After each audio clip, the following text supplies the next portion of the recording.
Hi everyone, and welcome to Lunch Hour Lessons with Allison. I'm Allison Mädl, and today is February 6, 2019. Every Wednesday at 12:30, I come to you live to introduce a topic that I think is interesting relating to nutrition and health, and give you a lesson to take with you into your daily life.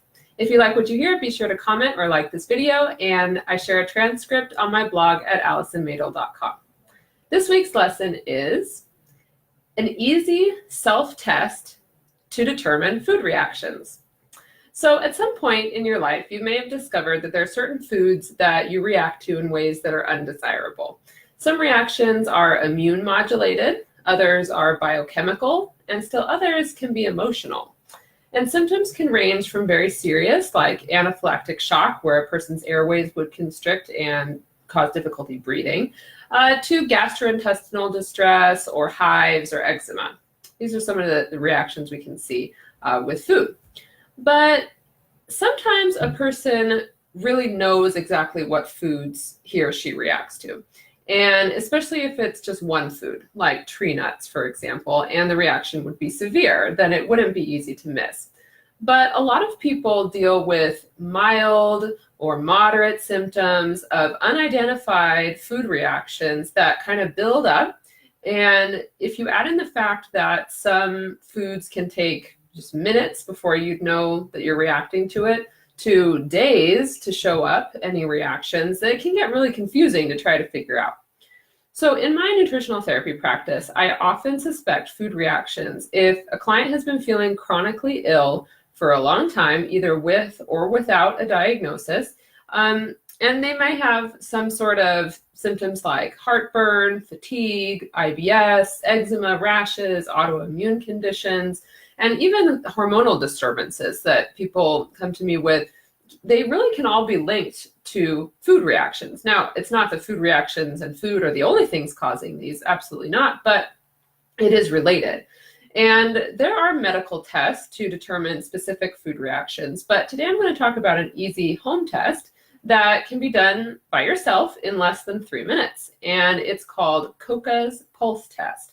It's named after Dr. Kocha, who invented the procedure, and he used it successfully in his practice for many years.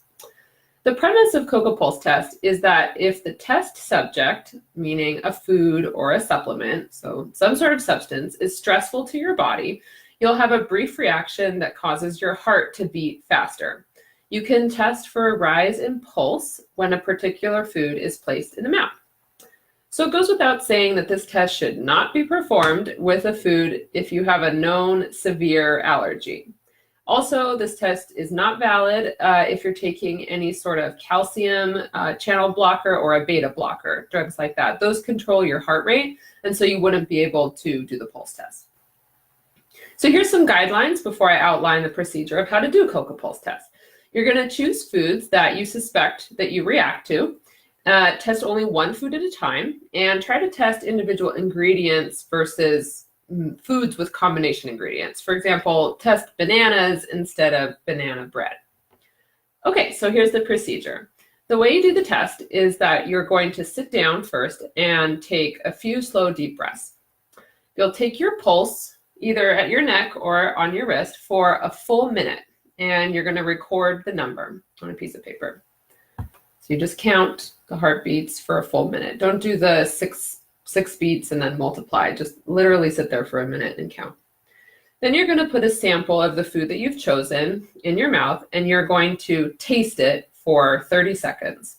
So you're not going to swallow it, but you can chew it.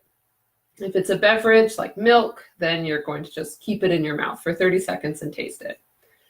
With the food still in your mouth, you're then going to take a second 1 minute pulse, and you're going to record the number.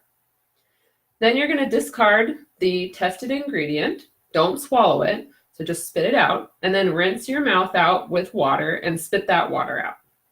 If you want to test another food, you can start the procedure over from the beginning by sitting down, relaxing, taking a 1 minute pulse, tasting the food for 30 seconds, taking a second 1 minute pulse, and then recording your pulse.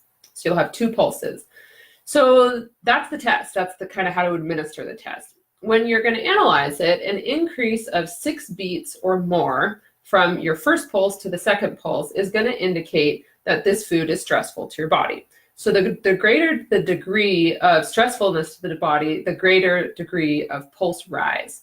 So again, it's 6 points or more is what we're looking at. So for example, if you took your first pulse and it was, say, 80 beats per minute, then you put in the food and you'd say that it was 95 beats per minute. So that's a rise of 15, and definitely over 6, and a little bit of a severe reaction. Some people I've seen have had, pulse increases of 20 or more, and that would definitely show that that food would be stressful to the body.